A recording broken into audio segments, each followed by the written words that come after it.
इल्जाम लगाने वाले ज़रीन गुल के खिलाफ करप्शन का मुकदमा दर्ज है। इसी हवाले से बात करने के लिए इस वक्त हमारे साथ मौजूद हैं तर्जुमान सिविल एविएशन सैफुल्लाह साहब। सैफुल्लाह साहब, बहुत शुक्रिया बोल न्यूज़ के लिए, आपने वक्त निकाला। बताइएगा, खाकान मुर्तज़ा साहब पर जो इल्जामात लगाए गए हैं, कितनी सच्चाई, कितनी सदाकत है इनमें? देखें, जब ये पहली बार मंत्रियाम पर ये लेटर जब फैलाया गया, मीडिया पर फैलाया गया, तो हमने उस टाइम ही एकदम कह दिया था कि ये इसमें कोई हकीकत नहीं है, ये झूठ का पलंदा है बेसिकली, और इसका मकसद सिर्फ कंफ्यूजन फैलाना है। और जहां तक ये मौसूफ का ताल्लुक है, जो जिसके दस्तखत है उस लेटर पर, और जो अपने आप को एक चेयरमैन एक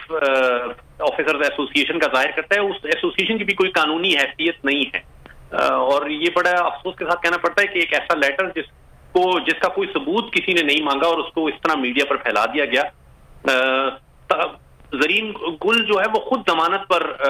बाहर है, उसके खिलाफ FIR दर्ज हुई है। और अगर मैं आपको कुछ इस बारे में बताता चलूं कि ये इनकी एक हिस्ट्री है इस इदारे में इंसाफ की। साल 2000 में ये लोग इस मौसूफ ने 54 लाख रुपए जो हैं वो खुद किए, और वो भी फलाह बहबूद के लिए जो निचले दर्जे के मुलाजिमीन हैं उनके फंड में से। उस टाइम इन पे ये साबित हुआ, और इसका रकम का कुछ हिस्सा जो है इनसे वापस लिया गया और इनको तंबीह जारी की गई। और फिर जिस FIR का जिक्र हुआ है वो एक उस केस में है कि 6-7 एकड़ जमीन जिसकी मालियत 20 से 25 अरब रुपए बनती है, वो इन्होंने उसके लिए NOC गैर कानूनी तौर पर इन्होंने जारी की है, जिसके बाद सुप्रीम कोर्ट से रुजू किया गया, और फिर सुप्रीम कोर्ट ने वो जाली अलॉटमेंट्स को मंसूख किया, और बल्कि फिर पाबंद किया FIA को कि वो इसकी तफ्तीश करे, और उन्होंने इसको कसूरवार पाया, और उस FIR 20 नवंबर 2021 को फिर उसकी FIR भी दर्ज हुई, और उस FIR का नंबर है 55/2021। इसके अलावा वो और भी इस किस्म की उसमें मुलविस रहे हैं, जैसे कि उन्होंने 3 पेट्रोल पंप्स की गैर कानूनी अलॉटमेंट में भी मुलविस है वो, और उसकी भी FIA जो है वो तफ्तीश कर रहा है, और वो अपनी आखिरी मराहिल में है वो तफ्तीश भी। इसके अलावा कुछ 2 या 3 माह कबल गैर कानूनी सरगर्मियों की वजह से इसकी मुलाजमत में तनज़्ज़ुली भी की गई इसकी, और इसके खिलाफ महकमाना इंज़बाती कार्रवाइयां भी जारी। और जहां तक आपने पूछा कि जो इल्जामात हैं DG साहब पर, वो सारे इल्जामात तो यानी कि एक उसमें मैं क्या कहूँ बेवकूफ़ी का अंसर है उस सारे इल्जामात में। जो चीज़ें हैं मैं उस पर बड़ी जल्दी से आपको बता दूं कि जैसे DG के खिलाफ जाली पायलट लाइसेंस के हवाले से इल्जाम है, वो भी बिल्कुल मजा का खेद है, क्योंकि जो DG साहब हैं वो उस लाइसेंसिंग के जो फियास्को है उसके 6 माह बाद फेडरल गवर्नमेंट ने उनको एक सीनियर ऑफिसर की हैसियत से यहाँ पे तैनात किया कि वो इस मामले को सुलझाएं, देखें। तो ये कहना कि वो इसकी हैंडलिंग में उन्होंने